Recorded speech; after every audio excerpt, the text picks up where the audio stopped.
It is 1:03. Good afternoon from the 104.5 The Zone Studios. I'm Jackson Williams. The Titans continuing their pre-draft process as they're reportedly hosting Tennessee defensive lineman Omar Norman-Lott this week. They also reportedly have a visit scheduled with Texas wide receiver Isaiah Bond scheduled for April 16th. Bond ran a 4.3440 at this year's Combine. Tennessee Vols baseball got back into the win column last night with a 10-2 win over Alabama State. The Vols traveled to Oxford to take on 6th-ranked Ole Miss Rebels this weekend for a 3-game series. You can catch it right here on The Zone starting Friday following 3HL. The Nashville Preds notch an overtime win over the New York Islanders. Steven Stamkos leading the way with 4 total points with 2 goals and 2 assists. For all your foundation repair and waterproofing needs, visit USSTN.com. Breaking news at once on your home for the Titans and Vols. This is 104.5 The Zone.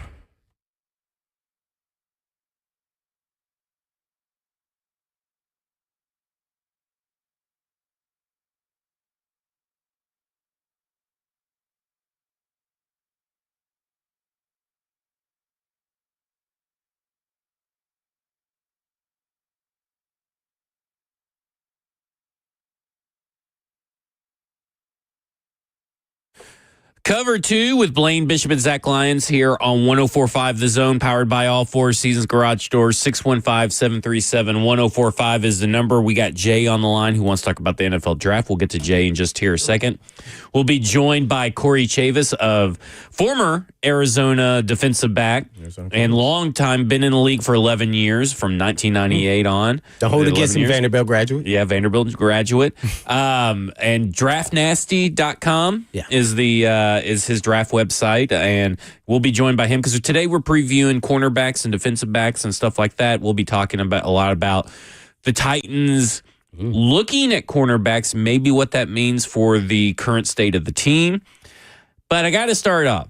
I was driving in, listening to Buck's show, the Buck Rising show, and they were doing the dumbest thing in sports, Blaine.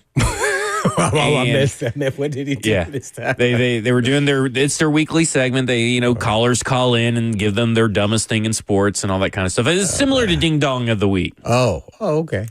And I have to say, there was a guy named Zach that called in. Was not me. It was you. It in a different voice. Why it wasn't me. You were here. Him and another guy bashed John Morant doing the grenade throw celebration last night. So you know what? And they called it the dumbest thing in sports. And I go, no, that is the best thing in sports. Jackson, did you hear this? I did. Yeah. What were your thoughts? I agree with Zach for the most part, but I see how people could see it as dumb and rebellious. But that's the point. He is making a stand against the stupidity of these celebration rules. So he went in. He made a shot and he bit the grenade and he threw the grenade out in the crowd.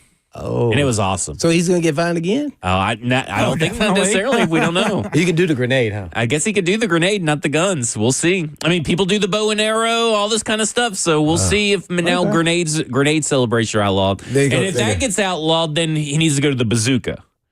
Oh my! Yeah. Zach has responded. At least he spells his name correctly, Z-A-C-H. We'll have to say it. But he has responded in the F&M Bank chat on Twitch, Twitter, YouTube, Facebook Live. He says, I was just trying to win the tickets.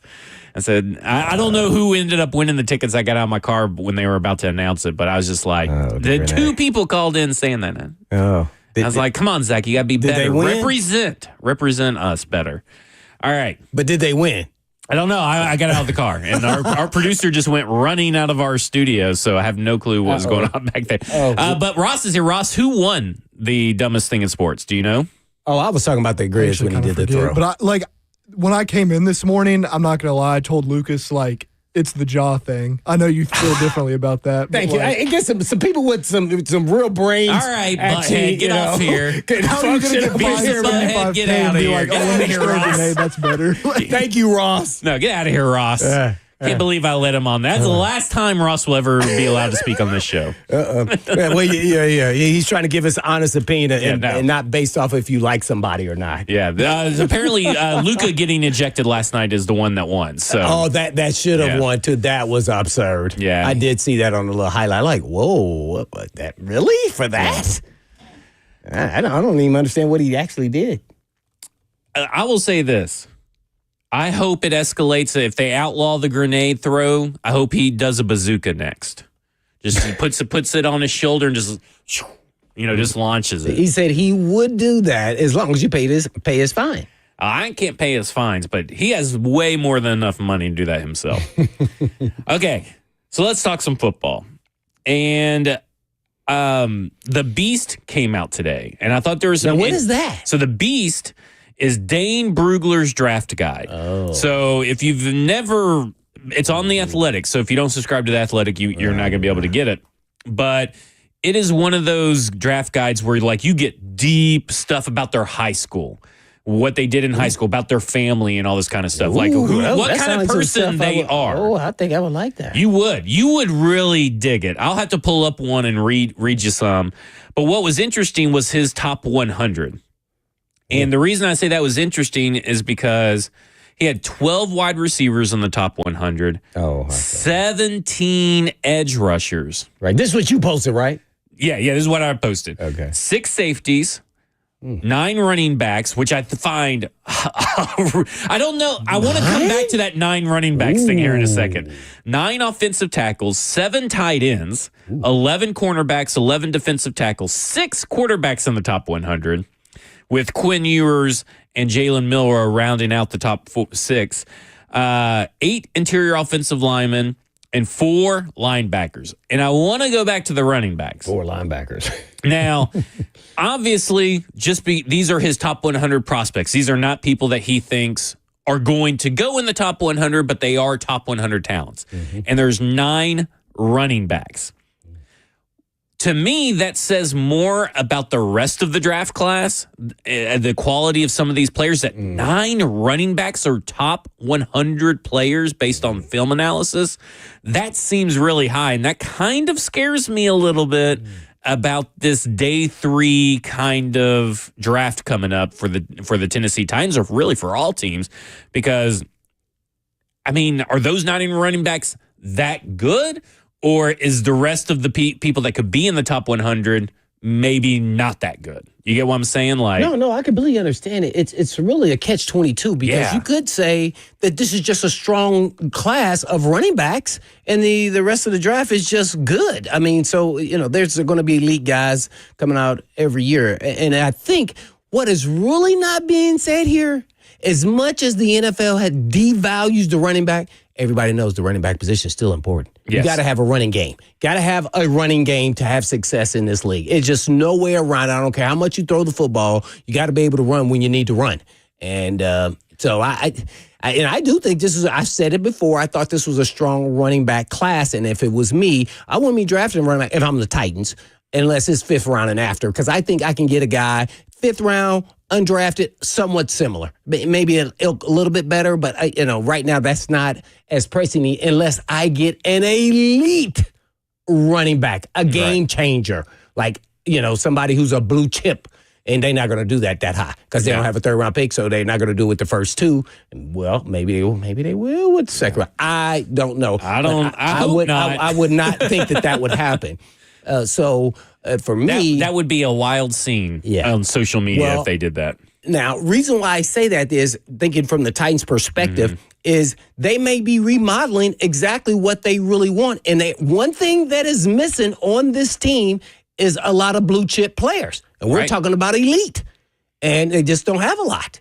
So if they think, a running back that they can get is elite, I would not want them to do that. But they could say we want to get elite running back. And the reason I say that, also, you look what your boys Detroit Lions did when they got Gibbs. See, they said, guess what? He's elite. And I do think this draft class kind of, or at least, I think Ashton Jeanty and Omarion Hampton remind me a lot of Bijan Robinson and Jahmyr Gibbs, who you just said. Oh, yeah. Because everybody was like, Bijan Robinson, generational, the best running back ever, blah, blah, blah. I'm like, I don't know. Jahmyr Gibbs is pretty close up there.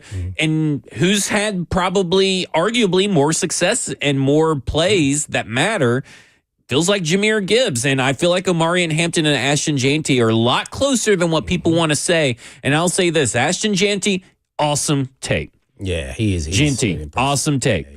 But let me say this. he is really small and has 100 more carries and touches than Derrick Henry did coming out of college. That is a lot of touches for a guy that size, and I do wonder, durability-wise, how's that going to work out the next level? But did Derrick Henry only start the last 2 years? Yes. So he's been there 4 years. Yeah. Now, here's the only question I have. If I sat down with Genty, why'd you stay at Boise when you were so good? Most kids this day and age want to say, I want to play big boy ball. So did you ever think about going to the big boy ball? We could talk about Boise State and all we want to, but and get paid? So I would be real curious of the guys who sit and stay now. Now that used to be a negative. Now, or, positive that they stay. I want to say, well, man, don't you want to play against the best?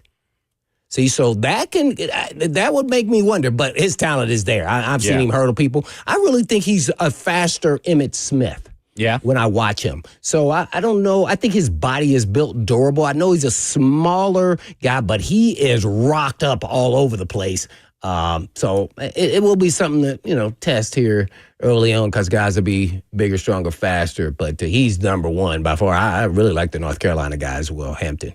Yeah, well, when we come back, we'll start talking about the cornerback class, but we'll also get to J and V and their questions. They're on the phone, 615-737-1045. So hang with us, J and V. This is Cover 2 with Blaine Bishop and Zach Lyons here on 1045 The Zone.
Cover 2 with Blaine Bishop and Zach Lyons here on 104.5 The Zone, powered by All Four Seasons Garage Door. 615-737-1045. As explaining to Blaine, as reading him some excerpts of the digging that Dane Brugler does in The Beast about these certain prospects. And Trey Harris was a good one. His dad had worked for over 30 years in the oil fields. And that's where Trey Harris got his blue-collar work ethic from. Oh, and doesn't that just make you want to draft Trey Harris? All right, he's moving up my board. He's up on the board. Like that kind of stuff. Jackson said we're crazy. Yeah. But that stuff matters. People don't think it matters, but that tells you what kind of person raised them, what kind of person where their ethics and where their drive may come from. It's not the be-all, end-all, but it could be the difference between a guy that making the 6th round and making the undrafted free agent pool. Absolutely, yeah, just like my corn to Tesla. There you go. Let's go to Jay, who wants to talk about the NFL draft. Jay, you're on with Blaine and Zach. Hey guys, I was just looking around and trying to make sure maybe you can fact check me on this, but this is only going to be the third time the Titans are going to be doing number 1 for the draft. And I was looking at some stats here. It's like there's only been maybe 4 or 5 players, or I'm sorry, 1, 2, 3, maybe six quarterbacks that's been drafted number 1 that's won a Super Bowl. So how does that make you feel picking Cam Ward, and then how many have won a Heisman, not necessarily a national championship, but won a Heisman and won a Super Bowl? Like those kind of stats and what the odds are for the Titans there. Yeah, thanks, Jay. I mean, that's a good question. I would say that the way I look at it is that football's the ultimate team sport. You can't win a Super Bowl without a quarterback necessarily, but I mean, there have been mediocre quarterbacks or average quarterbacks that have won a Super Bowl because the team around them is good. So to me, it's all about the team that also surrounds the quarterback as well as the quarterback itself. It's really hard to say, well, when you're a first round pick, right? When you're the first overall pick, you're going to a team that is typically in the crapper. There's a reason why they're picking first overall. So it takes a while.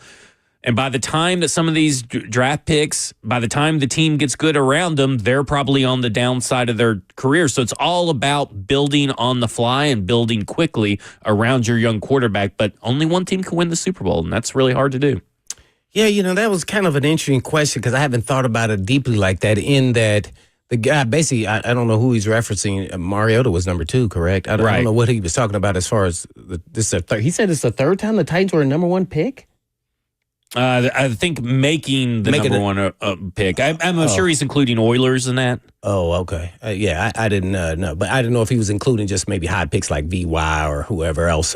But naturally, that does mean you don't have a good team. So that's an interesting dynamic when you hear that question, because everyone says if you need a franchise quarterback, you never pass up on it. So if you have the number 1 pick, do you pass up on it because you already know you don't have the pieces for your quarterback? And then maybe you wait until you do get some more pieces, better pieces, let's say. So that made me think of that more so than you get your quarterback. And then I think that's why they're in their minds, they got the offensive line shored up to a certain extent. At least they'll be an average offensive line. And so they say, okay, we plug and play. We get our quarterback up to speed mentally, take him number 1. Now we got to get him some weapons. So where are the weapons coming from? So that's where you talking about they may take 3, I say 2, Jackson says 2 receivers, and maybe they pick up a veteran after, a cut or maybe even training camp or June 1st cuts. And then all of a sudden now you have somewhat of a decent nucleus around your quarterback. Now it won't be so difficult to help him have success, at least success enough to be, a very competitive team out there. And then hopefully he grows at a fast rate.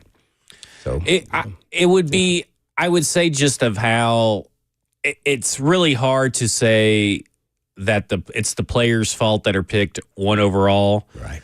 That, the team didn't make the Super Bowl or the team didn't win the Super Bowl, because again, that team is picking at number 1, no matter, look at Myles Garrett, right? The Browns took him and then they went 0-16 that year.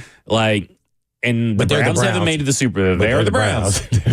Listen, Titans ain't that far off from the Browns. Let's be honest. They got the way this has looked. Now, watch this. I'm gonna give you a stat. Okay.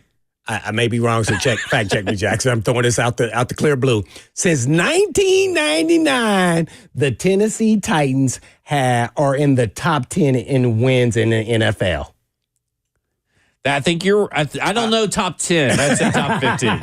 Am I pushing it too far? You may be pushing it too far. Maybe top 12, 15. So we'll see about that. I want to say top 10. I want to be in the top 10. I'm just saying, okay, what you got? They are 13th. 13th. Oh, dang, I was close. 212 and 208 since 99. I just, my whole thing is that, like, it's really hard to win a Super Bowl, right? Yes. I mean, think about how many number one overall picks have been drafted since Tom Brady won 6 Super Bowls, all those Super Bowls he won. Right. Like, I mean, that's 6 drafts. 6 drafts right there wiped out because of Tom Brady. Right. You get what I'm saying? Number one overall pick. So, like, it's just tough. It's just a tough who's thing number to do. one that's won the Super Bowl? Do we know? I have no idea. Yeah. Oh. I'll have leave. I'm trying because to Joe think. Burrow made it to the Super Bowl, but he didn't win. Right. Yeah. See? Think about that. See, that's It's what the hard. caller's talking about Yeah. right there. Even if you make it, they haven't won. But that also includes, though, you got to include all the ones that weren't drafted first overall that didn't even make a Super Bowl, right? I mean, okay. Just because it doesn't really matter where you're drafted is what I'm kind of saying. It's just tough to win a Super Bowl. Let's go to V, who wants to talk about, I believe, Isaiah Bond. V, you're on with Blaine and Zach. Hey, what's going on, fellas? How y'all doing? Doing good. How are you? Good. Doing good. So I know that I think y'all guys said something about Isaiah Bond coming in for a visit, right? Right. Yes, sir.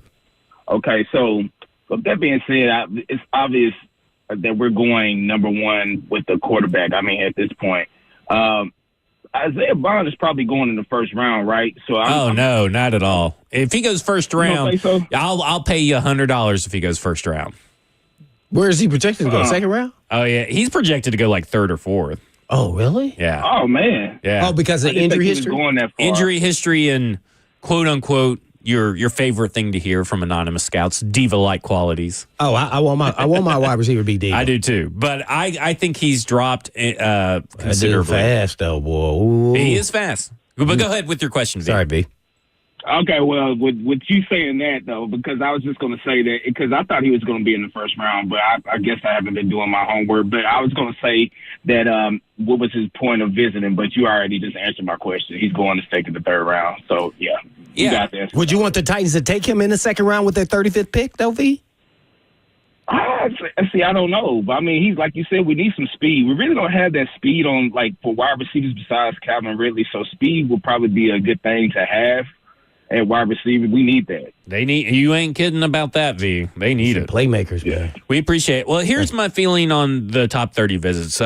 It was in an article with PK. They talked about they were going to have the top 4. Mm-hmm. They're going to bring in some trade back candidates for their top 30 visits, and then everything else is going to be day 3 guys. So Isaiah Bond could be considered one of their day 3 targets. Does not mean that he falls to day 3, but maybe in their mind they're thinking, well, if he's there at top of the 4th round, we're taking him at the top of the 4th round. I'm just saying that not every 30 visit is used on top 30 players on the team's big board. You get what I'm saying? 30 visits can be many different things. It could be undrafted free agents that maybe you want to get, that you may want to get your hands on. People with medical concerns, all that kind of stuff. I know that Dane Brugler has Isaiah Bond as his 88th overall player, has him projected as a grade, a 3rd round grade. And that seems to be the consensus on Isaiah Bond. So I look at it as like, okay, well, if he's there for the 4th round, that's the guy you target, and that's why they bring him in. What you got, Jackson? Titans do have the first pick of day 3. So any day 2 guy that falls out of day 2, the Titans get the first crack. Yep. So a guy like maybe Kyle Williams, who's borderline a 3rd round pick and 4th round pick. Isaiah Bond, all those kind of things. Let's make a bet. Okay, what you got? Bond goes ahead of Kyle Williams. Ooh, I like that bet though. I know. I think it's a fair I bet. side with you. Oh, okay. Yeah. I don't know. But Are you saying that Bond will go higher? So you're on that. Yeah. I'm with you, actually. I think reputation is going to carry some weight here just because he was at Texas and his speed. I just believe somebody's going to take him in the second round. I don't think he's going to be there in the third round. Yeah. I think that's what's going to happen. What about you? Where are you at on Kyle Williams? Do you want to take the bet? Because I side with Blaine. I think Isaiah Bond goes higher. See?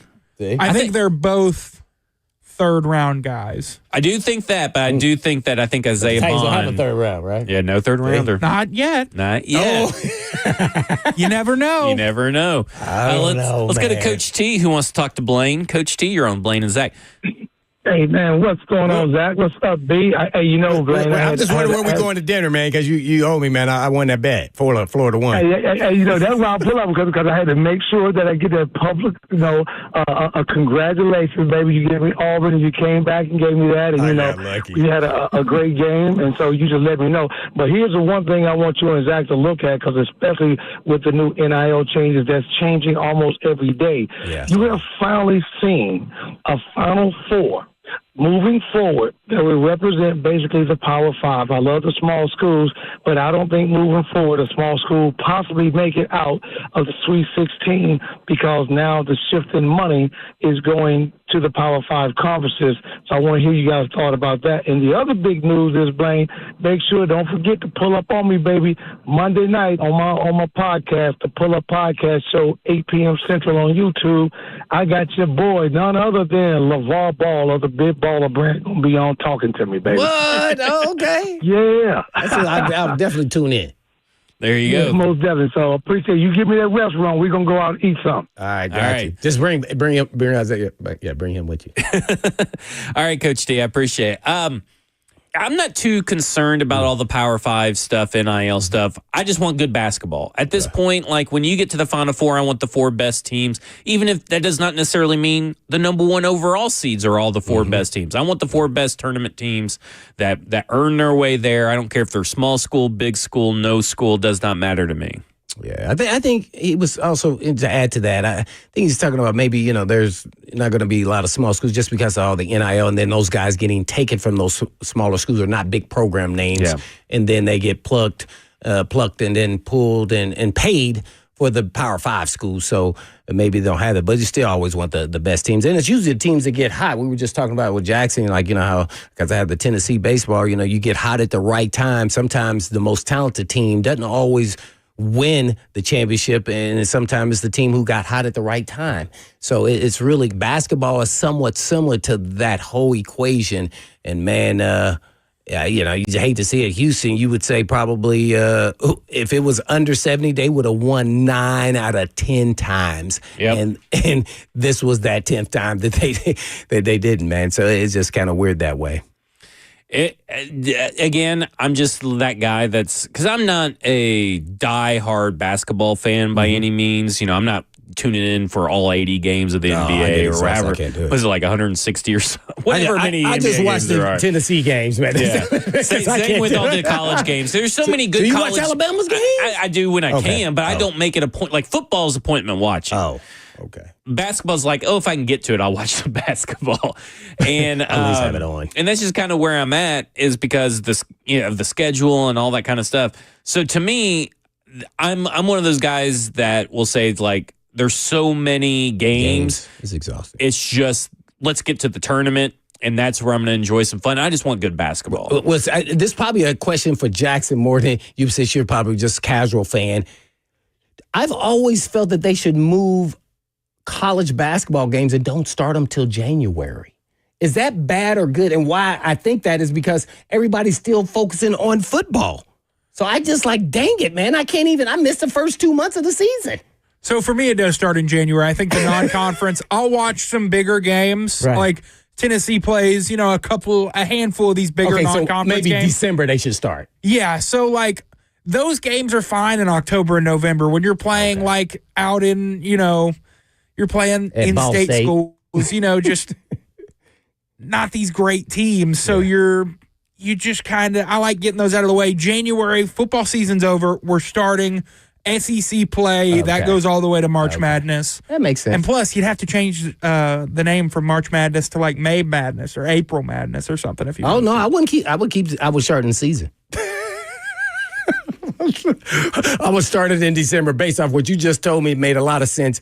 Would have started in December and they get a month to get the kinks out the way and then playing basketball. And then as soon as football's over in college, the bowl games will be starting up, then basketball should start. But I don't know, man. It's just something I'm always like, ooh, man, I'm not even zoomed in, especially with the NIL, all these new players coming in. I want to learn and start watching the new players. And man, I'm like, hey, man, where'd that guy come from? Was he on the roster last year? I don't think he was. That's how it's going to come up. They've already got 2 guys they committed now? Yes, Jacoby Gillespie from Maryland, and he originally started at Belmont, and then Jalen Carey from Vanderbilt.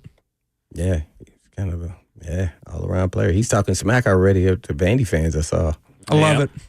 Hey, I love smack talk. All right. Here's something interesting about Cam Ward. His parents have never missed one of his football games, ever, including all 57 Ward played in college. They made all of them. A little bit interesting, little tip. Again, Dane Brugler's the beast right there off the Athletic. I mean, it's crazy to me that he was able to figure that out. Investigate it. That's every game, man. That's hard. Every game. So both parents. Or you just said the parents. Both parents. His mother's a retired special education teacher and the former head girls basketball coach at Columbia High, where he attended high school. His dad played football in high school and is a fuel buyer for a nuclear power plant. That's pretty impressive. I guess now maybe not so much with NIL because they can kind of fly around to different places. But when he was in Incarnate Word, I'm sure they probably played like. I remember one year Vanderbilt played Incarnate Word because I was like, where, or somewhere like that. And I was just like, man, where is that school at? It was years ago. So yeah, that's impressive. I could say my parents definitely weren't at every game. The away games that were too far to drive, they were not flying. Okay, Ward was a 2-time All-District MVP in basketball and finised as the program's all-time leading scorer. In high school? In high school. Oh, I like that. You like that. Oh, I knew you would. Oh, that put him on a whole nother level. They talking about he's not elite. Wait, I don't know, man. Now, what do you think about him playing the drums at church? Do you think that coordination? Mm-hmm. What do you think about that? He's a drum player. Yeah. Mother played the piano. Yeah, I was a drum player. I was a bass drum player. Yeah, I like it. I like all of this stuff right here because it tells me a little bit about his versatility and that he's not just a one-trick pony just in football because at that time, to me, other sports help kind of make who you are really in whatever sport you decided just to focus on at some point. So, yeah. What you got, Jack? I actually have Incarnate Word's 2021 schedule pulled up. Who they play? They were 10-3. With their only losses coming to McNeese, Youngstown State, and Sam Houston in the playoffs. Oh. So he went, what was his stats? Pulling those up one second. Oh, so listen to this. You know who his head coach was at Incarnate Word? The offensive coordinator at Washington State? Texas Tech. Oh, dang with Patrick Mahomes' offensive coordinator at Texas Tech. Oh, okay. And quarterbacks coach Mark Leftwich, and that was his only scholarship was Incarnate Word. You know, he went to a bunch of recruiting camps, and started focusing in on JUCO because he was determined to get in a football program somewhere. Wow. 0-star recruit. Yeah. Jackson. Definitely knew that. Cam Ward's 2021 stats are kind of crazy. Yeah, he had in almost 13 games. 4,648 yards, 47 touchdowns, and 10 picks, with 327 rushing yards and 1 rushing touchdown. There you go. It's impressive. And each level he stepped up, he kind of continued to evolve. And that's the part that is kind of incredible. He kept getting better, which is interesting because he had, I think, his first start when he was starting at Washington, that first year he had a lot of picks, and then that kind of dwindled down the second year, and then in Miami it kind of went 9 interceptions at Washington State, 7 interceptions at Washington State, and 7 interceptions at Miami. And his yardage was 3,200. I'm just going to round these. Right. 3,200 first year in 2022 at Washington State. 2023 3,700, and last year 4,300. See? He kept getting better.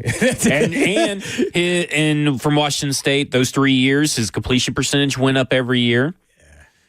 his attempts actually went down every year. So his attempts went down every. So listen, went up. attempts went down, yardage went up, And completion percentage went up. See those And touchdowns went up. They went from 25 to 39. That's big time right there. Right there. Yeah, that's big time stat right there. You got. Yeah.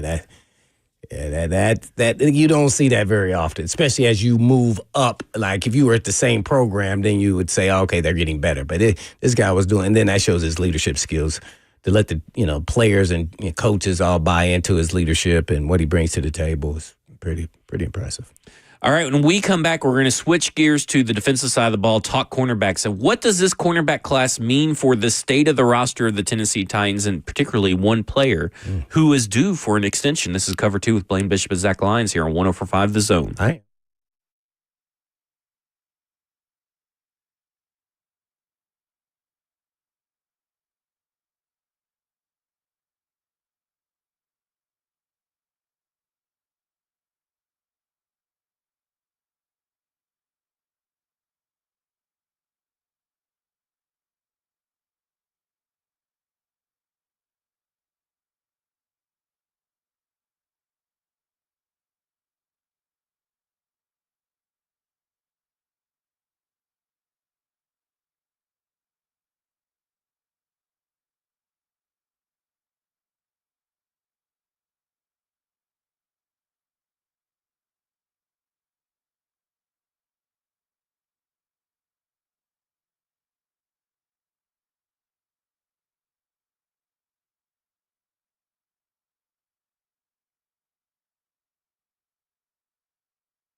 Cover 2 with Blaine Bishop and Zach Lyons here on 104.5 The Zone, powered by all Four Seasons Garage Doors, 615-737-1045. And Blaine, if you would have asked me a year ago, never thought I would have said this.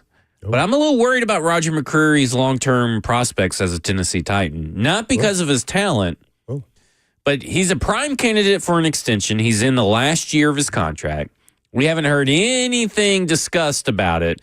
And they're bringing in players and looking at players that seem to fit best the nickel position that he is known to play. And they're longer players. Some of them may be shorter, but they are longer players in lengthwise than Roger McCreary. And we've seen Roger McCreary play some outstanding football. But we've also seen where those few inches of arm length were the difference between a completion and an interception or an incompletion or a pass breakup. And I wonder, I would love for Roger McCreary to stay. Don't get me wrong. I would love for a good extension, but I wonder if they're not shopping around for his replacement right now.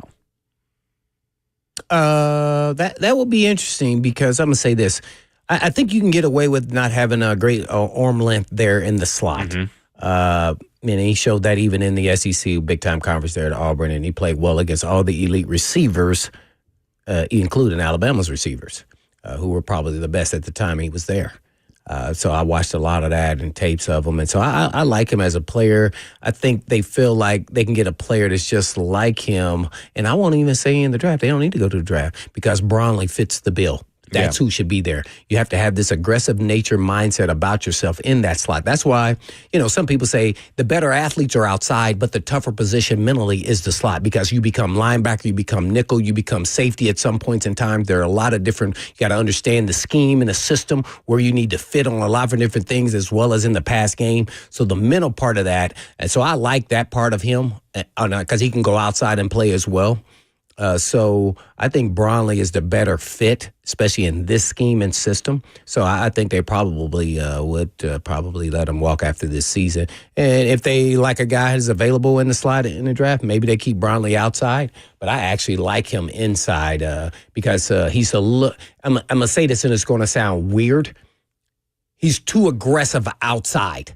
And that's what cost him. So I wanted to see if he matures past that this season outside when he plays outside. He did well inside. It was just easier for him, which mentally is a much more difficult. And he can, bring his aggressive nature. He got a lot of holding penalties. And he has the arm length and everything else to play outside and inside. So you want the versatility. I just think he's a better fit there. So I think that's why they will let him. And maybe that's true. But I do think that, I personally, if I were the Tennessee Titans, I would extend Roger McCreary. Now, again, everything has a price limit and everything. Right. But at the end of the day, that's a guy that comes in, does his work, for everything that we know, seems to be a good guy in the locker room. You never hear anything bad about him, anything like that. Great dude. He's smart. And he can match up with all kinds of different wide receivers that are coming out of the slot, and sometimes even the tight ends he can give problems to. He's physical and all that kind of stuff, and it's really hard. Maybe I'm underestimating how hard it is, or maybe overestimating how hard it is to find someone to fill that nickel slot. But I think he does it at an above average rate. But I do kind of think you're right. Jarvis Brownlee Jr. was a guy that when he was drafted last year, everybody pegged, well, he's got inside-outside versatility, but you'd rather him be inside. And he did a real great job outside. He did. But again, his skill set may lean inside, and maybe that's what they're going to do at corner. But right now, and I like Darrell Baker Jr., I like this cornerback room. No, I do. There's a lot of questions about this cornerback room. Yeah, I like all But I like this cornerback room, but I do wonder, I would not be surprised if the Tennessee Titans walk away with the cornerback in this draft at some point. Probably not first or second round, but I think anywhere from that day 3, I think cornerback could be on their list. Yeah, it could be. And the really, I love McCreary, Bronley. They just got to get Snead to play. We just got to keep him healthy and out there and consistently. And if we see that will ratchet up because he's an elite level player. Yeah. In this scheme and system fits everything he's about. So if he can stay healthy, I think the cornerback room will be I'm not going to say elite, but they will be solid and well respected around the league. And that's including McCreary and whoever, Baker, and every guy that they put out there at corner did a good job. I mean, a real good job, considering they didn't have any elite pass rushers. Yeah. Just think about that now. Yeah, for real. That's difficult to do in this day and age. So, well, especially when you're fielding a fifth-round rookie on the outside and an undrafted free agent on the other, and Darrell Baker Jr. And to me, I look at it and I go, and I think we talked about this a couple of weeks ago, is that we never really talked about Darrell Baker Jr. on this show. Mm-hmm. And that's a good thing. Yeah, it was. I mean, to be honest with you. One time I think he got beat for a touchdown. Naturally, everybody's going to get beat. And I can recall through the whole entire season. I was like, wow, dang, man, that guy, how did we get him? And they re-signed him. So, I think in a pinch, he's always a guy you can go to as a starter on the outside. He has the length. You probably want a little more athleticism and a little more speed, but he's probably a smart guy who studies, formations and everything else and understands how to approach the game. So that puts him right where he needs to be. So, I like the group. I think you can always add a young guy because you got to play, as though one guy's going to be missing after another year, which we're talking about with McCreary. I think that probably will happen, unfortunately, unless they're going to get him at a modest rate. Right. And, he probably going to say, hey, man, I'm inside, outside, whether you want to say I'm a first tier, second tier, I can do both. Maybe I'm second tier at both, but, in reality, I'm one tier at one of them at least. So that's gonna bring some value on the open market. Yeah, and I could also see him getting traded, and it depends on how this season goes. I wouldn't trade him in the draft.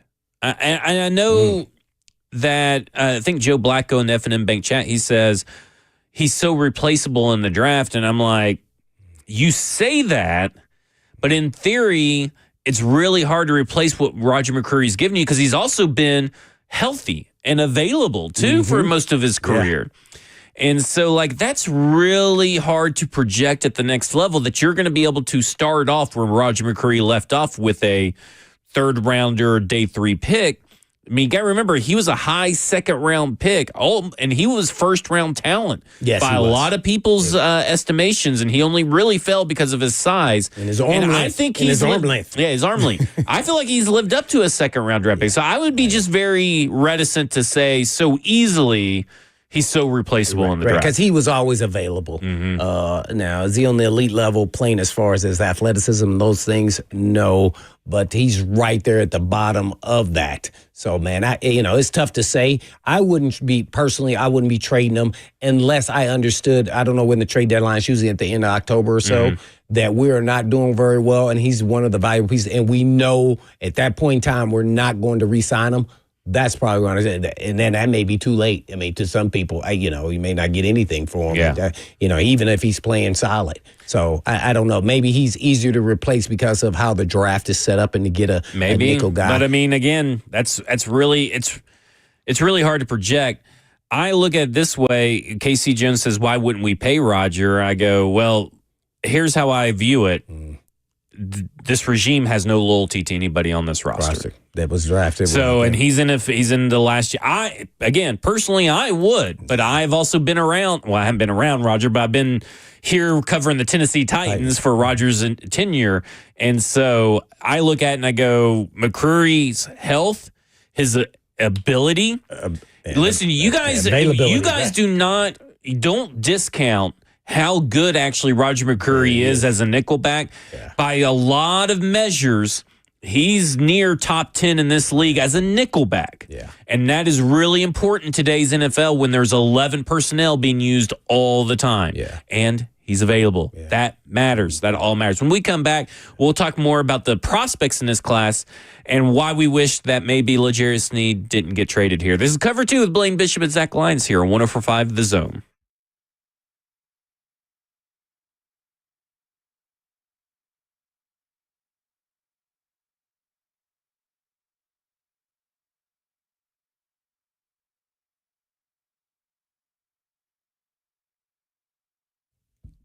Struggling with joint pain, suffering from a recent injury, looking to recover faster after surgery? Well, at Edge, we've got you covered. From powerful peptide stacks like BPC 157 and TB500 to PRP treatments, stem cell therapy, and high film muscle stimulation, Edge Peptide is your go-to solution for faster healing and recovery. And as an athlete myself, I know how frustrating pain and injuries can be. That's why now is the perfect time to take control of your wellness and finally address those nagging issues. Whether it's golf, tennis, or any activity you love, don't let pain hold you back any longer. Edge specializes in regenerative treatments and designed to reduce inflammation, promote tissue repair, and improve mobility, helping your body heal naturally while avoiding surgery whenever possible. And right now, we're offering a free $250 consultation with your initial treatment. And all you have to do is just go to edgepeptide.com. Yes, that's edgepeptide.com. Or you can just give them a call at 615-724-1878. That's 724-1878.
It is 2:02. Good afternoon from the 104.5 The Zone Studios. I'm Jackson Williams. In NFL news, the Cowboys are signing former Commanders guard Sadiq Charles, who signed with the Titans last offseason and retired in training camp before coming out of retirement this offseason. The Titans continuing their pre-draft process as they are reportedly hosting Tennessee defensive lineman Omar Norman-Lott this week. They also reportedly have a visit scheduled with Texas wide receiver Isaiah Bond for April 16th. Bond ran a 4.3440 at this year's Combine. The Nashville Predators notch an overtime win over the New York Islanders. Steven Stamkos leading the way in that one, 4 total points with 2 goals and 2 assists. For our foundation repair and waterproofing needs, you need to visit USSTN.com. Breaking news at once on your home for the Titans and Vols. This is 104.5 The Zone.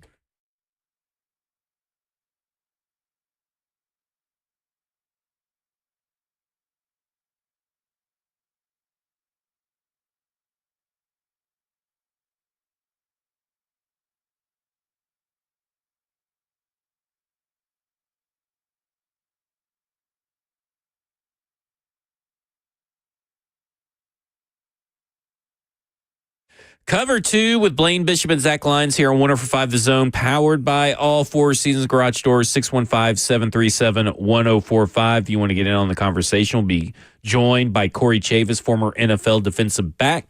Talk more about this cornerback class, and he's, of course, with draftnasty.com. Blaine, how do you approach the L'Jarius Sneed situation when you're talking about the draft? Because it feels like the Tennessee Titans may need to find, because we were talking about Roger McCreary and Jarvis Brownlee Jr., right? Mm-hmm. Where if you're planning for the future, you may be wanting to look for an outside corner so you can move Jarvis Brownlee Jr. inside. Mm-hmm. But you also kind of need an insurance policy for L'Jarius Sneed this year that may be better than Darrell Baker Jr., and I feel like there's a couple of guys that fit that need. But looking at now, in hindsight, I personally like the L'Jarius Sneed trade. I liked the risk at the time.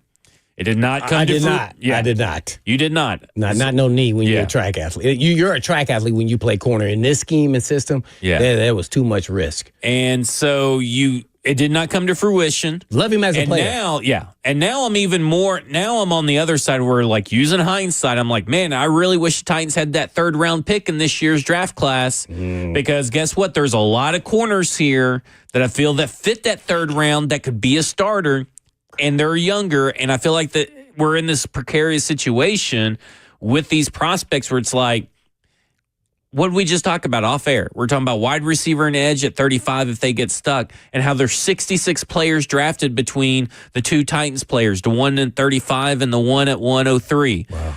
66 players come off the board, and you don't get to touch any of them. You just gave me chill bumps, man. Right, because there are 102. There's 102 players drafted in day 1 and day 2, and 66 of them you're missing out on because you don't have a 3rd round pick. And that's because of the L'Jarius Sneed trade, which bared no fruit and changed nothing for your team last year because you went 3 and 14.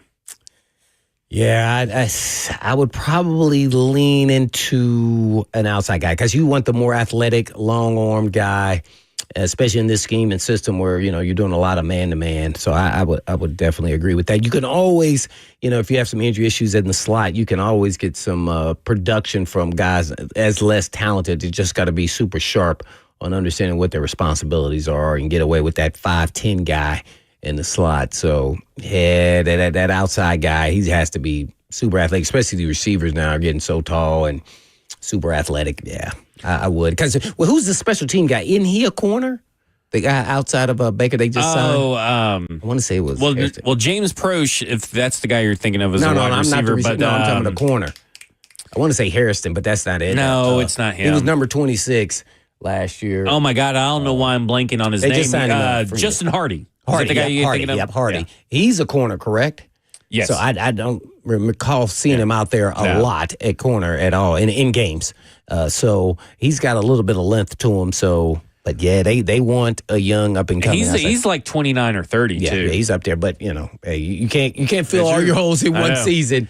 And I think they understand now that they're in a position to rebuild. So looking at this draft class, what's your overall thoughts on this draft class? I only looked at probably the top 15 rated guys here and watching film on them.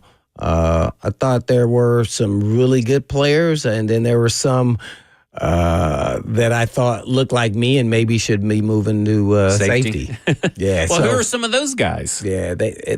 Well, let's first talk about the guy that everybody said is going to go in the first round. Was it Shavon? Savon Revel. The H is silent. Yeah, Savon, H is silent, Savon which Revel. is insane. Yeah, which is, he's a 6'2", 195 at ECU, Eastern Carolina. And that's Bert's alma mater. Yeah, right. The Pirates. And that's where Sujay 2K went, right? Yep. Yeah. Sujay 2K. Okay, I was checking my Bert there. So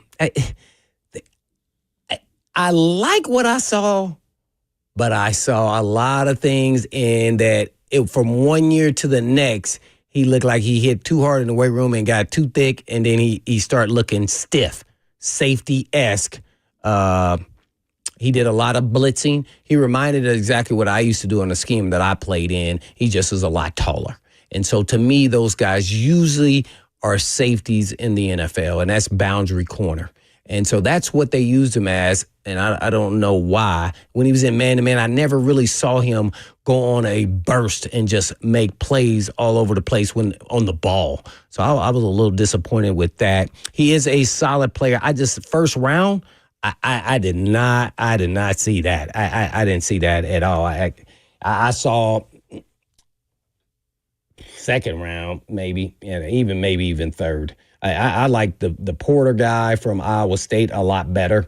He was number 10. He had length. He wasn't as physical, which he played the field most of the time, which those guys are in the open field. But he was definitely a willing tackler, and I saw him make tons of plays. I saw him burst on some of his breaks. Now, I did see that on Revel at times. It just wasn't consistent enough, and I was a little disappointed. Let me go back to Revel. I'm always curious now, a guy to stay somewhere 4 or 5 years, why you didn't try to uptick and go transfer to UNC or wherever else somewhere in Carolina, because he's from that area. And so I wanted to, because now I'm watching him versus nothing against these schools, like let's just say Ball State or it was Old Dominion one game. I kept oh man, like Old Dominion is a solid program, but they don't have any NFL players out there. So it's hard to really see what he can become. Appalachian State and Old Dominion. State saw a lot of tape on Appalachian State. I'm like, dang, this is what we got? I'm like, oh man, I wanted to see him against, maybe some Tennessee receivers. And you have to go to the 2023 tape, and then you're like, well, things change, right? Yeah. Body type is one of the things that you're talking about. Guess what? When I did that, he looked smoother, but he looked thinner. So I don't know what happened in between those 2 years, those 2 seasons. But I liked him more in 2023 than I did in 2024. And he just looked more muscular. He just looked stiffer. And I want my corners at 6'2" to look long, lean, and move and change directions all over the place and just go press you out and take you out the game. And I didn't see that in 2024. Then there wasn't a lot of games he got injured. He had an ACL tear, correct? Yeah. So, that would probably bump him down a little bit. Dane Brugler has him as a second or third round pick, his number 7 cornerback overall. A guy that that's kind of how I see him. I like first round. You mentioned him, Darian Porter. Yeah, I like him. And that's him. a guy that is quarterback or cornerback 12, third or fourth round. He's out of Iowa State, number 10 out of Iowa State. He only allowed 29.4 reception rate. 29.4%. That is by far the lowest reception rate allowed in the class. The next lowest is Justin Wally at 41.8%. He had when targeted, a 4.7 passer rating. No. When targeted. That is so low. That is ridiculously low. I've never seen one low. A forced incompletion rate last year, Blaine, of 23.5%, which is top 5 in this class.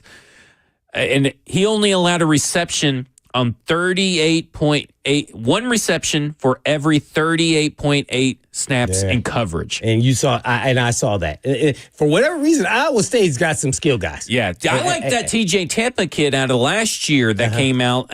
He ended up getting injured this year and didn't get to play a lot.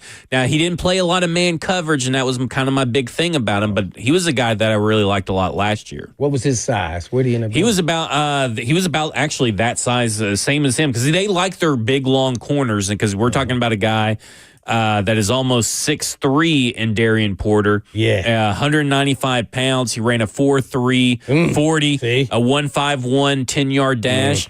I mean, yeah, I would say I don't know what they're doing over there, but also I want to say this. For the NFL at cornerbacks, I want a blend of physical skills, mental sharpness, and technique, and that they understand how teams are trying to attack them and what they're doing. And I saw this out of the guys, and some guys were just playing on their talent, and it showed up sometimes. I'm going to tell you this. The number one guy, you're going to be stunned. Oh, yeah? And I brought his name up before during the end of the season, Notre Dame's corner, Morrison. Benjamin Morrison. Him and Will Howard, or Johnson, Will Johnson, I keep saying Howard. Will Johnson, they were my top two. And then I had Porter at 3. I like the Jacob Parrish guy at Kansas State at 5'10", 191. Yep. I wanted to make sure he had the physicality to move him in the slot, but he's kind of looks like a Zaire Alexander, a guy that could play outside and inside, even though he's only 5'10", 190. He looked like he can do both because he was playing in the boundary. He played field. He could backpedal. He was making plays. He was really sharp. I liked him.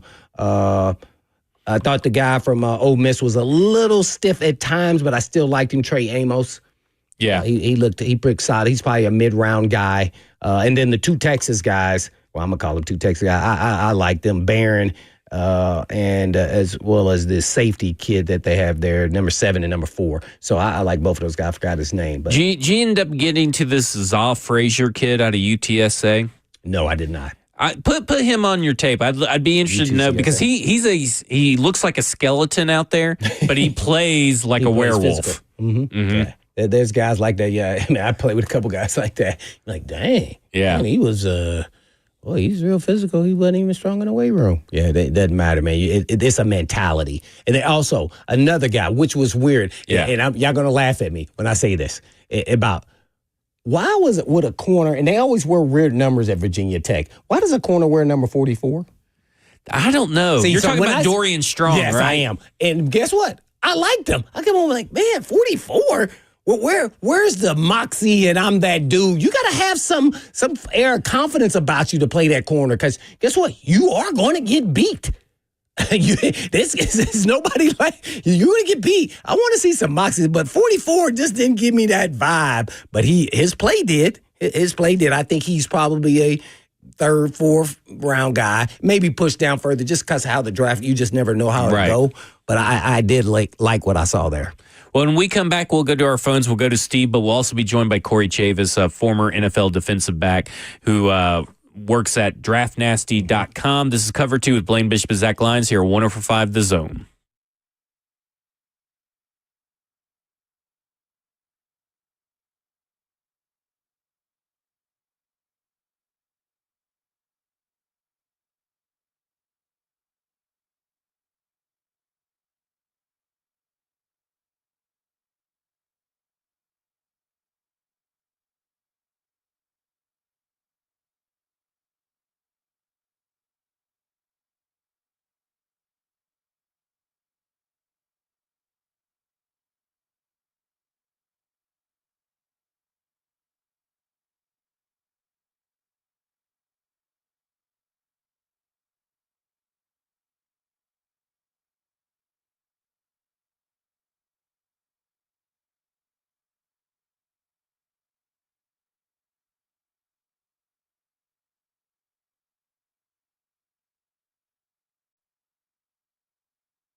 We've got the trucks, all the trucks, all the trims, all the towing, all the bells and whistles, and all at Truck Month Savings. Two Rivers Ford is Ford Truck Central. Did you know you're overpaying for your health and wellness products?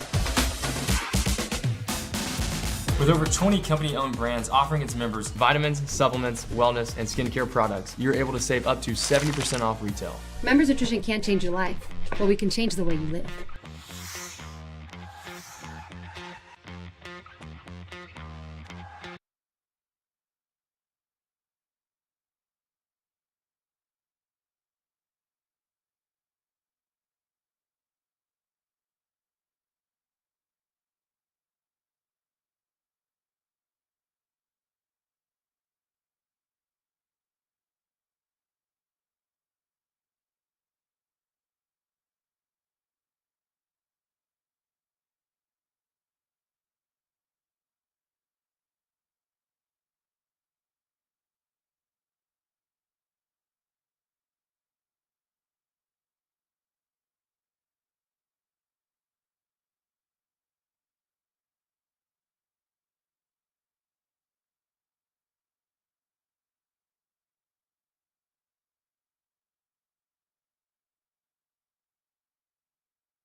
Cover 2 with Blaine Bishop and Zach Lyons here on 104.5 The Zone, powered by all four seasons garage door, 615-737-1045. We'll be joined by Corey Chavis in just a moment, but first we're just going to go to Steve real quick, who's been waiting for a good long while. Steve, you're on with Blaine and Zach.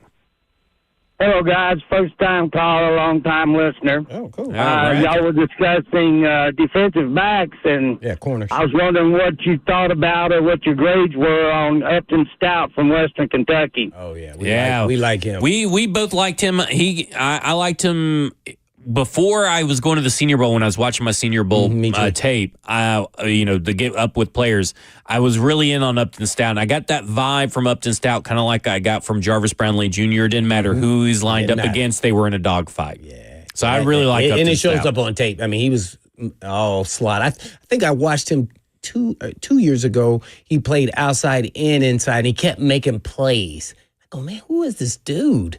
And naturally, in the league, that's going to be tough because he's probably more of a 5'7", 5'8" guy. But he plays like a missile, and he doesn't stop. So, I think he's definitely going to be draftable. I liked everything I saw. And, basically he's telling you he's a dog, he's got the skill, and he's a smart football player. Yeah. And he plays relentless. And so I like guys like that, So, that resonates with me. I'm with you on that. Speaking of smart football players, let's go to Corey Chavis of DraftNastyMagazine.com. Of course, you guys probably know Corey Chavis. He's a former Vanderbilt college student, college athlete, drafted by the Arizona Cardinals in the second round of the 1998 NFL Draft and had an 11-year career. And I want to start off with this, Corey, is that you were able to make the transition from a cornerback to safety.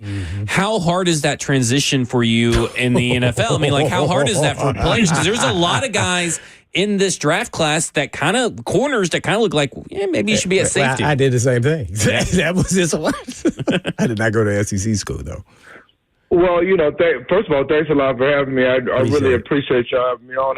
I think that's an interesting question because for me, it happened a little bit later in my career, but at least early on, moving around and doing a number of different positions. I was primarily a cornerback my first 5 years, but I was moving around, playing some nickel, playing some at the dime, maybe coming in as an extra linebacker to cover somebody on some plays. So I think if you could kind of work a guy into playing inside, because the game, and Blaine could tell you, it's different when you have to see the game from the inside out as opposed to the outside in. And I think it's a market. The speed of the game actually picks up a little bit. I know that's probably a little weird to hear, but I don't know, Blaine, if you would agree with that. But, you know what I mean? It's a lot faster in terms of how things happen. You got to be able to read the triangle where you're seeing guards pulling and the inside. You have a lot of different responsibilities at safety that have nothing to do with the pass game. So you have to be able to marry those two up to have any success. And certainly the guy you're working with right now, Blaine, he did it very well. Yeah, he sure did. And Corey, when you look at this cornerback class, where do you think it's really lacking? Do you think outside of Travis Hunter, is this a really strong cornerback class, or do you find that some of these guys are maybe lacking in certain areas, like either man coverage or run defense, or what do you think about this cornerback class? Well, I think one of the things that I feel is very evident with this class is that you have some guys who are really good in zone and have some length. Those guys would be more of the Zy Alexanders from LSU, kind of, because he didn't have this excellent workout, potentially you're kind of overlooking, or he could be overlooked to a degree. But I think some coaches out there, they still like some of the things that players like that him can do. And then you could also kind of throw a guy like Jamari Harrison from Iowa, another guy who's efficient in zone coverage and can do some different things for you in terms of being able to read the eyes of the quarterback. But I think where the strength of this class comes in, you've got a number of nickelbacks who are going to be effective, even some like Elijah Hudzy out of North Carolina who tore his ACL during this postseason. I think he'll still have a career in the NFL, and a number of other third corners who could play on the outside, like Cone from Western Michigan, Robert Longerbeam from Rutgers, Jason Marshall. So now you're talking about even day 2 and day 3 guys, or maybe more day 3. So I think the depth of this class is pretty strong. What do you think about Travis Hunter as a cornerback? Because I know the man sitting across from me, Blaine Bishop, and I both kind of agree. We would let him play wide receiver more so than cornerback. But what do you think of what he has put on film from the cornerback perspective? Well, I would have to say excellent instincts for the most part.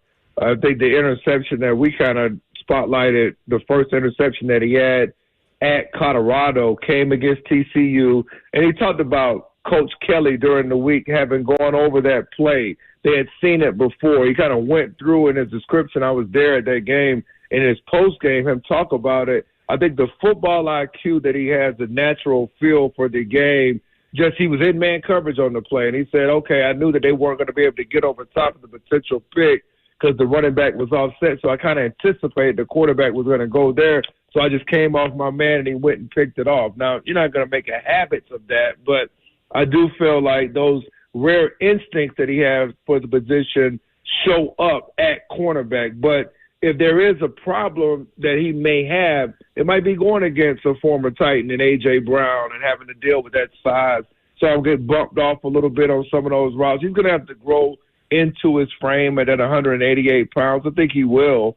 But that's kind of, even when I went to go see him play in the SWAC championship game in 2022, gave up a couple of deep balls just kind of getting, bodied a little bit. So I do feel like that is one thing that could present some issues, but overall I think his ability to be able to control his body in the air adjusting to the ball will make it very difficult to beat him consistently. Real quick, do you think he's a corner or a wide receiver? I think he's a wide receiver. What do you think? I actually think he's both. I think he could do either or. And I say that with full confidence because my idol, Roy Green, he did it both. He did both. He kind of probably played a little bit at safety too, but he started off as a corner and or defensive back, and then he ended up having the 1 year, I believe it was 81, where he had over 700 yards receiving and he had 3 interceptions. Became a full-time receiver, became a Pro Bowler for the Cardinals in the mid-'80s. 4.28 speed. So you got to be a different type of athlete to be able to make that transition. And certainly Green did it. You saw Daryl Carter play both ways a little bit, Blaine, when we were in the 90s with those guys, and then obviously Dion. I think he's in that class. Can he do it physically with the injury issues that he had? Remember, he missed the 3 games in 2023 after the hit on the sidelines against Colorado State. That was a pretty major thing. I went to see him play this year against Kansas State, leaves that game with injury. That would be the concern for me. We're on the phone with Corey Chavis, former NFL and Vanderbilt football player who works at draftnastymagazine.com. Yeah. That's his actual own product there. There you go. Corey, I guess Shavon Revel, I guess they're the ECU, or however you pronounce his name, the 6'2", 195. I kind of felt some kind of way at times watching him and looking like he was stiff at times. How do you evaluate corners? What are the traits you're looking at, especially a guy like this that they're projecting probably should be a first round? I think he tore his ACL. But what did you think about him? And give us some traits that you're looking for in the cornerbacks. Well, when you get up into that height, kind of the same thing with Darian Porter out of Iowa State. Yeah, I liked him. You're going to be a little bit more leggy in terms of some of the movement. So you're going to have to just deal with that. And I think, we've talked about it before, Blaine, like the move area, that 12 to 16-yard range where the majority of the routes either are going to happen. Even if you're going to go deep in that area, you've got to make a decision at the cornerback spot. Sometimes the leggier guys have some problems getting in and out of the transition. If you are in the market for that type of corner, you have to deal with that. It's kind of like what Seattle has had to go through with Tariq Woolen and started off with outstanding that rookie year. Remember, he came out, another 4.2 guy, had all the characteristics, ended up, falling a little bit in the draft, but had that outstanding rookie year. Well, as time goes on, these teams get a book on you. They're going to hit you on some of these intermediate routes, double moves, things of that nature. So I do think those are some areas that he's going to have to always be conscious of moving forward. I guess compare these two guys, and I like these two guys the best, along with your guy Porter there from Iowa State, but Benjamin Morrison from Notre Dame, and he was always making plays too, by the way. I love what I saw. I think he's coming off a little bit of an injury there or surgery. And Will Johnson, kind of take us through what you like and don't like about them and compare them. Yeah, well, I think Morrison has a unique feel for zone. Both of them, a lot of times these teams look for at least 31-inch arms. Both of those guys are in that 30-inch arm range. Morrison's 6 feet, but not even 31-inch arm. Same thing with Will Johnson. A lot of, I've heard some people talk about Zadai Barron Ja'Day Barron about the 29 and 5/8 inch arms. Well, I mean, Will Johnson 6'2" and only has 30 and an 8-inch arm. So that's a little bit of a concern, and that's more down the field when you're trying to extend for a ball. But I think the thing about Morrison, I think he's multidimensional. I don't necessarily think that in man coverage he either is necessarily snappy, getting in and out of some cuts and some breaks. I think that you kind of see more of his acceleration and burst when he has his eyes on the quarterback. That's when you see him at his best and most confident breaking on the football. So you want to maybe get him in a system that accentuates that part of his game. As for Johnson, kind of some of the same characteristics. You don't necessarily know if he's going to be just a lockdown man coverage guy. There have been questions about the recovery speed. He didn't get to show that this postseason because of the foot injury. Didn't work out for the Scouts. Neither guy worked out for the Scouts. Morrison with the ACL. So two guys that have some injury concerns as well that are considered more multi-dimensional corners that can give you some man coverage but also have to be complemented with zone. I guess these last couple guys here are at Cal Berkeley. Kind of take us through where you think they'll go. I think the Noah Williams, who's a transfer from UNLV, and then the nickel guy, I think is Harris. Kind of tell us what you saw in those guys, and then just the Cal Berkeley program in general on defense, man. I thought I saw a couple guys other than those positions. Absolutely. You couldn't have said it better, man. I think Cal's defense, I think they were 20th in the nation this year. I went to go see them play. They actually against SMU. It was a little bit of that game got away from them, but it wasn't any necessarily fault of that defense. Justin Wilcox and that defensive unit, they were pretty good on third downs this year. Noah Williams was a big reason why. 7 interceptions, led the nation. Also averaged about 27.6 yards a kickoff return. 6 foot in that 200-pound range. You know, a lot of times we talk a little bit about guys coming up and supporting the run. I think he can fill multiple roles on your defense. Even if you want to maybe even look at him at safety, y'all talked about that earlier, he can give you some of that. I feel like he's had a strong postseason. He is strong, 19 bench press reps at 225 pounds. And then Marcus Harris, I think he can project inside. He played opposite him, so you know if the other guy's got 7 picks, you're going to get some targets. I thought he was a solid guy when it comes to getting in and out of the transition. Some of the weaknesses we talked about with some of those leg gear corners, not a problem for him, very smooth overall, and was decent to me in run support as well. And Cal in general, Teddy Buchanan is another guy who can get drafted. I thought he had an outstanding season. Transfers from UC Davis, the linebacker, had 8 interceptions at UC Davis, comes over to Cal, becomes a first-team All-ACC player. And then Craig Woodson, their safety, ran in the 4.4s at the Combine, a multi-year starter there, a guy that also, to me, projects as a potential starting safety in the NFL. So a lot of prospects defensively just from Cal.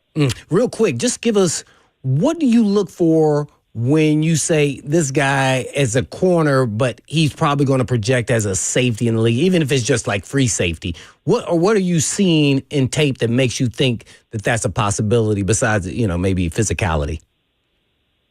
Well, I think it's all about football IQ. I want to see the guy disguised before the snap. I want to see the hand signals back and forth with the safeties.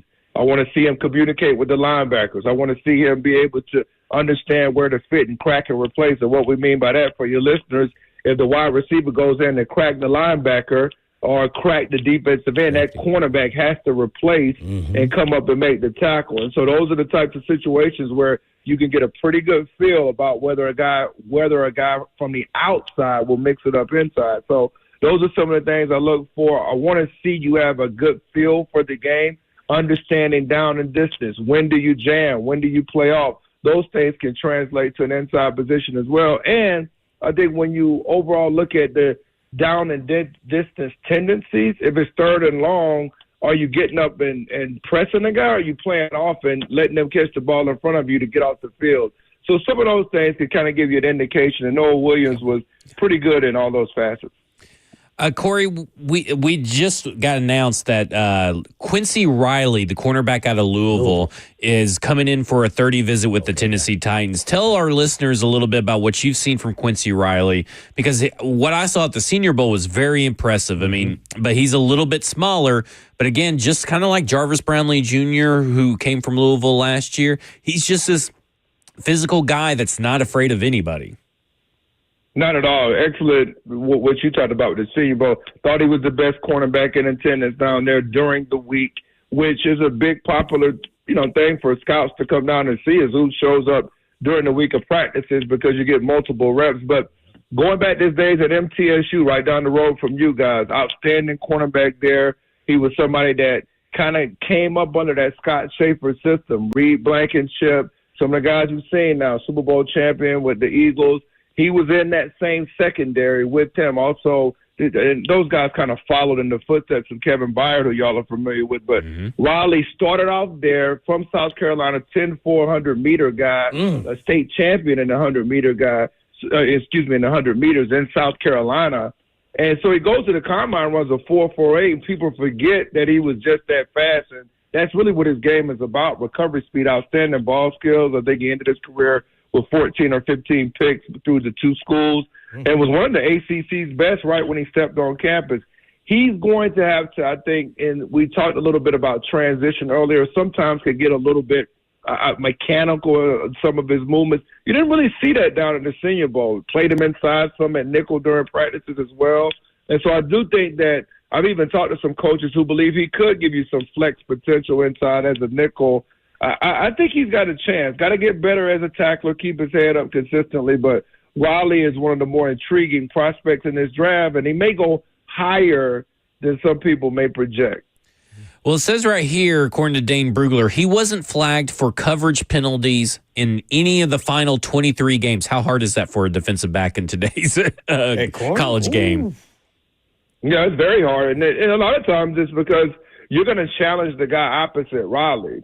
When Riley's there, I went to the Holiday Bowl last year and saw him in the bowl. I thought he was going to come out last year and watched him and Brownlee play together, and both of them are getting some action. They were trying to attack him down the field, but when you're breaking up those passes like he did 3 different times in that game, and he picked one off in that game and took that back 60, eventually teams are going to stop throwing at you. Now, they did come at him a little bit this year in some instances, and he battled some injuries here and there, but for the most part, I thought his consistent week to week, just presence, I think did a lot for that defense. Big reason why they won 10 games, I believe it was a year ago. Well, lastly, before we let you go, because you are draft nasty and you've covered every player in the country and you get there and see them live. What are your thoughts on Cam Ward? We want to know the inside scoop. Man, you know what? I got a chance to see him play twice this year. I kept my frequent fireballs rolling, man. I got a chance to see him play twice. I saw him against Virginia Tech. I thought he played really well in that game. There were some problems I felt like they carried over from Washington State a little bit in the red zone when it comes to disguising some of the coverages. I thought Brent Pry and Chris Marv did a good job that night of showing him some different looks in the red zone. That was a big reason why Washington State, when he went there, they were, I believe, the year before, 113th nationally in sacks. Took a lot of sacks there. He was 38 or something like that. But I think he came back this year and got that under control. Now, certainly when you're playing with the bookends that he had on the outside, whether it was Markel Bell, Jalen Rivers, Francisco Malagoa, those guys help a little bit when you got pretty good players on there that can, protect the edges. But I thought he did a much better job of being able to work the pocket and the patience in the pocket. And when he did scramble, he had a tendency to scramble up in the pocket vertically, which I think is always important. You don't want to go so much side to side. I thought he got into some trouble when he did that, throwing back across his body into the middle of the field. And he had to put out a lot of fires that he really started. We talked about Cal. They were down 35-10 against Cal, largely because of some of the mistakes that he made. So a lot of the comebacks were in part due to some of the mistakes that he made during those games. But when he was on, he was among the best that you'll see in the nation. And he was, going all the way back to Incarnate Word, he's been a very consistent quarterback overall through his 5 years in school. What do you project as far as if you gave a comp? And I know you may not go with the comps, but what do you think potentially he will become at the max? Well, that's a pretty good question. I would say coming into the NFL, we just talked about getting yourself into fires and having to get, put the fires out a little bit.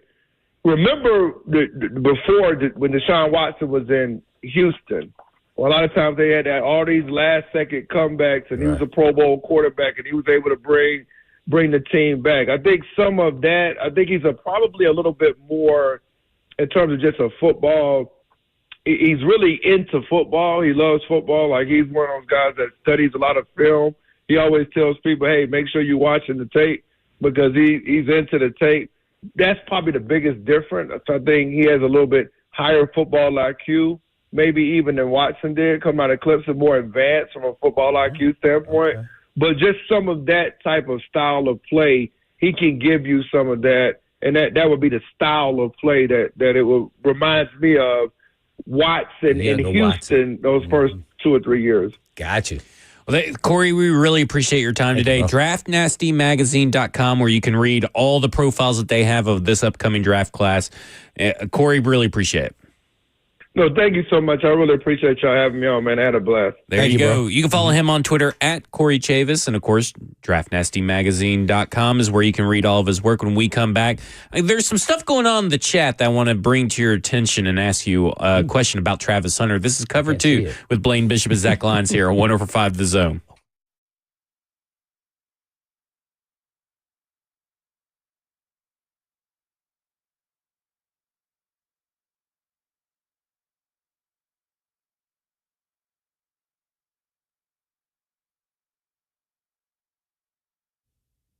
There's a lot of diagnoses out there, and there's a pill for everything. But not all diagnoses are accurate, and not all pills are good for you. Well, hey, it's Blaine Bishop, and when you get a diagnosis for a European auto repair, get a second opinion before you make a major decision. And Eurofix is the home for second opinions. So before you spend hundreds or even thousands of dollars on a European vehicle repair from a diagnosis, go to Eurofix. It can not only save your vehicle's life, but could actually save you a lot of stress that can ruin your week. And life's too short to get stressed out and angry. So be happy and go to Eurofix. And at Eurofix, you get a free 15-minute no-wrench inspection with an estimate at every visit and not high-pressure sales tactics. You also get a 3-year nationwide warranty and a free loaner car with every repair appointment. And Eurofix never paid dealer pricing, because they're family-owned for 26 years. Located all over the state, starting in Franklin, Hunted Oaks, Murfreesboro, Belmead, and now Mount Juliet. And all you have to do is just give them a call at 844-EUROFIX. That's right, 844-EUROFIX, or you can visit them online at myEurofix.com. That's myEurofix.com. Always done blades at you.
Cover 2 with Blaine Bishop and Zach Lyons here on 104.5 The Zone, powered by All Four Seasons Garage Doors, 615-737-1045. So I don't know who it was in the chat, but someone in the chat said that if Jeremiah Smith was asked to play corner, he'd be just as good as what Travis Hunter was. The receiver from Ohio State. The freshman was just as good, would be just as good as Travis Hunter.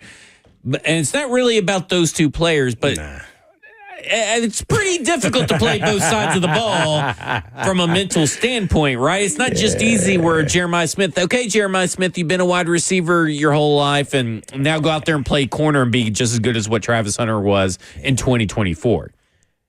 Yeah, I don't see that. And the reason why I say that, I don't even know if Smith was probably the best player on his team in high school, so he might have played a little bit over there if I was just making a guess.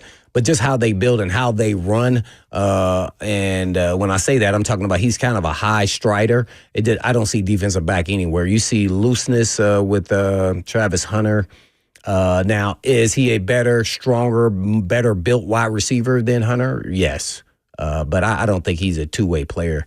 This is once in a generation. Every now and then, some guys come across like this. So. Hunter's a pretty special player. I'd be concerned about his durability a little bit if he played both sides of the ball. Agree. But other than that, no, he's a really fascinating talent. And he's got the mindset and the work ethic. He wants to do both, which is really, really weird. Because if it was me and I did that in college, I'd be like, I'm just going to play offense and I want to get paid and I want the ball in my hands because that's who's getting paid. I wouldn't play defense. Let me ask you this. Who's a cornerback that we have not talked about that you feel that needs to be highlighted right now? Well, I asked him about him, Noah Williams at Cal Berkeley. I didn't know a lot about him, and there were some times I thought, he kind of had his footwork was a little shaky. But other than that, man, he looked pretty impressive. I was pleasantly surprised. Yeah. I like Noel Williams.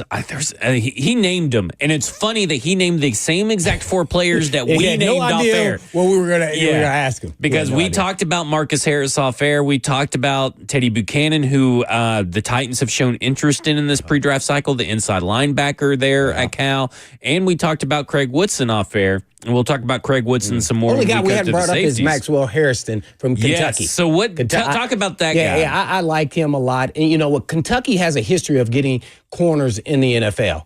And that cornerback coach, actually, our DB coach left, and so I forgot where he went to a couple years ago. But, he looks solid. I mean, he's a solid player, breaks on the ball well, has good size, has good length on his arms, even at 5'11". I think he's going to be an outside guy. And he can run well. He can play plays on the ball. He has physicality to him. There was nothing there besides saying he wasn't, a first-round talent. Yeah. So I'd love to have him, too, as well, in those middle rounds. Or, some people may view him as a, third-round guy. And, well, here's what's going to happen, too. There's a lot of guys that are going to be projected in third, fourth, fifth round. Well, somebody's going to get pushed down, and some of those players are going to get pushed down, and they're going to be in fifth-round picks and probably are going to end up being starters in this league. And maybe sooner than we think because I'm not saying it's kind of like the running back class. There's pick your flavor at cornerback, and there's going to be day 3 value for a team looking for a starting corner. I believe it was Daniel Jeremiah, may have been Dane Brugler. I get my D names mixed up sometimes when I'm recalling, but one of them said, if you need a starter, this is the draft for you. There's not a lot of elite players right. But there's a lot of starters in day 2 and day 3 that can come in and give you snaps for a long time and quality snaps, and cornerback is a perfect example of that. Yeah, I would concur with that. This Hairston kid, just real quick, my big concern is that timing of the flipping of his hips. Yeah. He's a little bit late. He played so far off. Sometimes it was too far off, but that coaching can correct that. Yeah, no doubt. And I think he could be physical when needed to be physical, depending on, sometimes you got to understand who you are and then what your matchup is. But he was consistently playing off. But I saw him play press and, against guys that, are 6 feet. But sometimes when he was going against, that 6'2", 3 guy, that was a big guy that was physical, maybe he felt like he couldn't be as physical.